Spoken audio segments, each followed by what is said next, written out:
2018 வருஷம் முடிய போகுதுங்க. இன்னும் 10 நாள் தான் இருக்கு. இந்த வருஷம் தமிழ் சினிமால 170 படங்கள் ரிலீஸ் ஆயிருக்குன்னு ஒரு புள்ளி ஒரு கணக்கு சொல்லுது. இன்னும் 10 படங்கள் ரிலீஸ் ஆக போறதா சொல்றாங்க. சோ 2018ல மொத்தம் 180 படங்கள் ரிலீஸ் ஆயிருக்கு. 2018ல அதிகமான படங்கள் நடிச்ச ஹீரோ யாருன்னு சொல்லி பார்த்தா விஜய் சேதுபதி. இவர் நடிப்புல ஒரு நல்ல நாள் பார்த்து சொல்றேன், ஜூங்கா, செக்கச்சவந்த வானம், 96 சீதக்காதி படங்கள் ரிலீஸ் ஆயிருக்கு. இதுல ஒரு நல்ல நாள் பார்த்து சொல்றேன் ஜூங்கா படங்கள் ஃபிளாப்புங்க. செக்கச்சவந்த வானமும் 96 திரைப்படம் வெற்றி படம் சொல்றாங்க.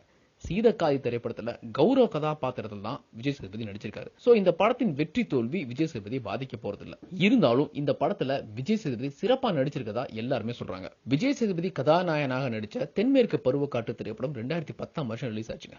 இந்த 8 வருஷத்துல 25 படத்துல நடிச்சு முடிச்சிட்டாரு. எப்படி 2018ல விஜய் சேதுபதிக்கு அதிகமான படங்கள் அமைஞ்சதோ அதே மாதிரி 2019 வருஷமும் அவர் நடிப்புல நிறைய படங்கள் ரிலீஸ் ஆக காத்துட்டு இருக்கு. 2019 ஜனவரி மாசம் பேட்ட திரைப்படம் திரைக்கு வருதுங்க. அதுக்கப்புறமா சூப்பர் டீலக்ஸ், மாமனிதன், இடம்பொருள் ஏவல், சைல நரசிம்ம ரெட்டி அப்படின்னு சொல்லி 2019ல மட்டுமே விஜய் சேதுபதிக்கு 5 படங்கள் ரிலீஸ் ஆகிருக்கு.